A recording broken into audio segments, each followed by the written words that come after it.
सो है hi everyone, मैं हूं आपके साथ देवोतोष। आज हम लोग जो देखेंगे, देखो मार्केट किस तरीके से मैंने आपको बताया था जो अगले प्रीवियस मंथ में अगर देखोगे 29 या 30 को आसपास मैंने बता दिया था। 30 अक्टूबर के आसपास मैंने बता दिया था जो मार्केट कहीं ना कहीं मुझे यहाँ पे एक डायरेक्शन मिल सकता है। क्यों मैं मिल सकता है वो चीज़ भी आपको बताता हूँ, क्योंकि देखो मैंने इसी जोन के आसपास आपको बताया था। इसी कैंडल पे कहीं ना कहीं देखो डोजी टाइप का कैंडल बन चुका है।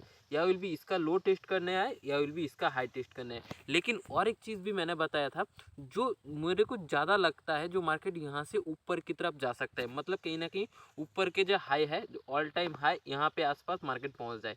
लेकिन मार्केट ने एगेंस्ट भी किया था। लेकिन और एक चीज़ भी मैंने बताया था आप लोगों को, अगर मार्केट खुलते ही साथ नेगेटिव भी आता है तो भी मैं प्लान कर सकता हूँ। ये छोटे टारगेट के लिए भी मैं प्लान कर सकता हूँ। तो कहीं ना देखो छोटे टारगेट भी अचीव हो चुका है। तो कहीं ना कहीं मैंने जैसे कि बताया था, तो जो मेरा प्लान रहेगा बाइंग साइड रहेगा। लेकिन अगर सेल अप भी आता है तो भी मैं प्लान कर सकता हूँ। देखो सेल अप भी हुआ है और मार्केट में प्लान करो तो अकॉर्डिंग प्लान के अकॉर्डिंग मिल चुका है। लेकिन अभी देखो मार्केट में अभी क्या चीज़ हो सकता है, वीकली चार्ट में इसको इसको दिखाने के लिए वीकली चार्ट में आना पड़ेगा। और सबसे पहले इस सब को डिलीट कर देते हैं और वीकली चार्ट में देखो। वीकली चार्ट में हम लोग जो किस तरीके से मोमेंटम दिख रहा है, देखो मार्केट में यहाँ पे आया, एक पॉज बनाया, फिर फॉल हुआ। तो कहीं ना कहीं इसी लो को रिटेस्ट करने के लिए मार्केट आ सकता है। यहाँ पे जो लो है आपको इसी रेड कैंडल का लो के आसपास, कहीं ना कहीं इसी जोन के आसपास फिर से आके सपोर्ट ले चुका है मार्केट ने। तो सपोर्ट लेके मार्केट जो है, अभी भी 2 दिन बाकी है मार्केट क्लोजिंग होने में। यहाँ पे जो आपको समय अराउंड दिख रहा है 2 दिन बाकी है मार्केट में क्लोजिंग होने में। अगर अगले वीक मार्केट इस तरीके से ऊपर की तरह जाता है तो, और नेक्स्ट वीक पॉज बना के ऐसे डब्ल्यू पैटर्न बना के जाता है, तो मैं कुछ प्लान कर सकता हूँ। लेकिन आपको यहाँ से सिंपली से वैसे देखो, आगे यहाँ पे सपोर्ट ले चुका है मार्केट। तो कहीं ना कहीं मार्केट यहाँ से थोड़ा सा बाइंग के लिए, अगर इसका कैंडल का 50% भी क्रॉस कर देता है तो मैं तुरंत बायर बन जाऊँगा। तो इस चार्ट को पहले डिलीट करता हूँ, फिर से आपको अच्छे से समझाने की कोशिश करता हूँ, क्योंकि देखो यहाँ पे इंटरेस्टिंग चीज़ आपको बन रहा है। देखो यहाँ पे देखो weekly chart, strong weekly chart में क्लोजिंग होगा, उसके अगर 50% क्रॉस कर देता है तो स्टिल आई एम बुलिश। कहीं ना कहीं मैं बुलिश का साइन के लिए प्लान कर सकता हूँ। अगर 50% क्रॉस कर देता है तो मैं बुलिश हो जाऊंगा यहाँ पे। तो कहीं ना कहीं आप अगर देखोगे यहाँ पे मार्केट स्ट्रॉन्ग कैंडल इस वीक में मैं क्या कर सकता हूँ, ऑप्शन सेलिंग, यहाँ के ऑप्शन सेलिंग कर सकता हूँ। यहाँ पे ऑप्शन सेल करके बैठ सकता हूँ। और पकड़ो नीचे नहीं आएगा तो यहाँ पे ऑप्शन सेलिंग कर सकते हो। इसका ऑप्शन सेलिंग कहीं ना कहीं ये भी मुझे $1000 $2000 के आसपास मिल जाएगा। यहाँ पे मैं उसको शॉर्ट करना पसंद करूँगा और मैं होल्ड करना पसंद करूँगा। अगर अगले वीक तक 50% क्रॉस कर देता है तो मैं ये सब को ये सबको मैं यहाँ पे पोजीशन कट करने वाला हूँ और नए यहाँ पे कॉल शॉर्ट करने वाला हूँ। और यहाँ पे थोड़ा बहुत फ्यूचर भी मैं प्लान कर सकता हूँ अगर प्राइस एक्शन मुझे दिखता है तो। और अगर मैं ट्रेड लेता हूँ तो भी पहले आपको प्रीवियस डे आके मैं बता दूंगा, यहाँ से बाइंग साइड आ सकता है, आप लोग भी फ्यूचर में प्लान कर सकते हो। लेकिन हाँ, लेवरेज को सही इस्तेमाल करके आपके पास जितने क्वांटिटी लेने की आपको कर भी हो सकती है, मगर सच्ची है आपके औकात जितना है उतना हाथ फैलाओ, इससे ज़्यादा मत सोचो।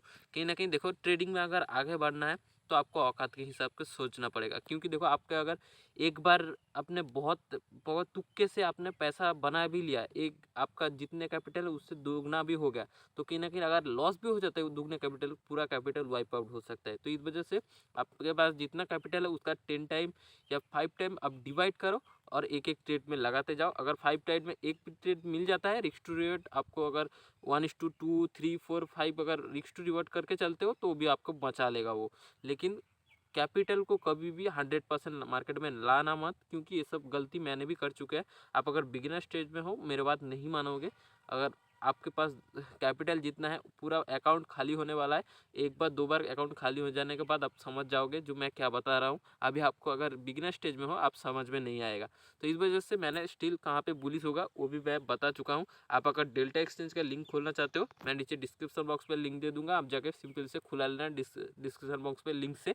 बिटकॉइन में अभी की तरह क्या प्लान करना चाहूँगा वो भी मैंने आपको बता दिया। अभी डेली चार्ट में आ जाते हैं। डेली चार्ट को पहले इस चार्ट को क्लियर करते हैं और डेली चार्ट को देखते हैं। इस चार्ट को क्लियर करने से पहले उसके बाद देखो यहाँ पे, देखो डेली चार्ट में आपको क्या दिख रहा है। देखो यहाँ पे डेली चार्ट में आपको एक पॉच कैंडल दिख रहा है कि ना कि फिर से सेल आप आया। अगर कॉन्टीन्यूसली सेलिंग में जाता है तो अभी के लिए मैं बड़ा टारगेट कोई प्लान नहीं करने वाला, मैं छोटा छोटा अगर ट्रेड ले लूँगा, छोटा एसएल दूंगा और थोड़ा बहुत अगर मिल जाता है तो वेल एंड गुड। मैं फ्यूचर में अभी के लिए होल्ड करना, बोल सकते हो ज़्यादा टाइम मैं होल्ड करना पसंद करूँगा, या विल भी ऑप्शन सेलिंग करना मैं पसंद करूँगा। ये सब जो मैंने हॉरिजॉन्टल लाइन अब अगर ये जोन पे अब मैं ज़्यादा सेल करना पसंद करूँगा, या विल भी अभी फ्यूचर में ऐड करूँ। फ्यूचर में ऐड करा होता है तो इसी जोन के आसपास ऐड करके मैंने प्रॉफिट अभी बुक कर लिया है। अभी मैं चुपचाप ऑप्शन सेलिंग करूँगा और बैठूँगा। इस वजह से अभी देखो जितने भी रिटेलर हैं उन लोग अभी अट्रैक्ट हो रहे हैं, मार्केट क्रैश हो गया, मार्केट क्रैश हो गया, उन लोग अभी एंट्री मार रहे होंगे। इस वजह से वॉलीटिलिटी अभी क्रिएट भी हो सकता है, तो कहीं ना कहीं उनका भी एसएल जा सकता है। इस वजह से मैं उन सब में फंसना नहीं चाहूँगा, तो मैं अभी होल्ड करके ट्रेड करना पसंद करूँगा। क्योंकि प्रॉफिट अगर बड़ा प्रॉफिट मिल जाएगा, 1-2 दिन होल्ड करो, 1 वीक होल्ड करो, उसके बाद नेक्स्ट अगर ऑलवेज आपका प्लान के मुताबिक मार्केट में ट्रेड करो। तो अभी के लिए मैं सिंपलीफाई कर मैं अभी होल्ड करना पसंद करूँगा।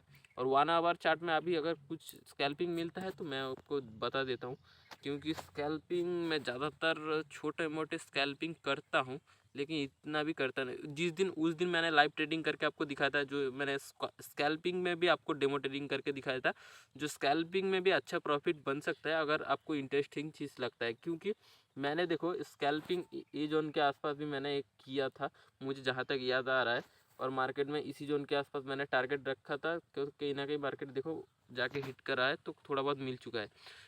स्कैल्पिंग ए होता है, और कहीं ना कहीं यहाँ पे भी कॉन्टिन्यूसली मार्केट एक पॉच कैंडल वाला जब रेंज ब्रेकआउट हुआ, एक एसएल या 2 एसएल गया, उसके बाद कॉन्टिन्यूसली एक ट्रेड में काम हो गया। तो इस वजह से अभी होल्ड करूँगा मैं। अभी देखो कॉन्टिन्यूसली पॉच बना के है भाई, ए जोन के मार्केट रिटेस्ट करने भी आ सकता है। तो कहीं ना कहीं इसी जोन के आसपास अगर आप स्कैल्पिंग लेना चाहो, छोटे से एसएल दे के अगर एक दो ट्रेड प्लान करना, अगर यहाँ तक पहुँच जाता है तो आपको प्रॉफिट मिल जाएगा। अगर 1-2 ट्रेड छोटे क्वांटिटी का एसएल होता है तो बंद कर दो, और कोई फ़ायदा नहीं। तो इस वजह से इस तरीके से प्लान कर सकते हो। और फाइनली मैं मिलूँगा फिर से नेक्स्ट वीडियो में। Good luck and good trading.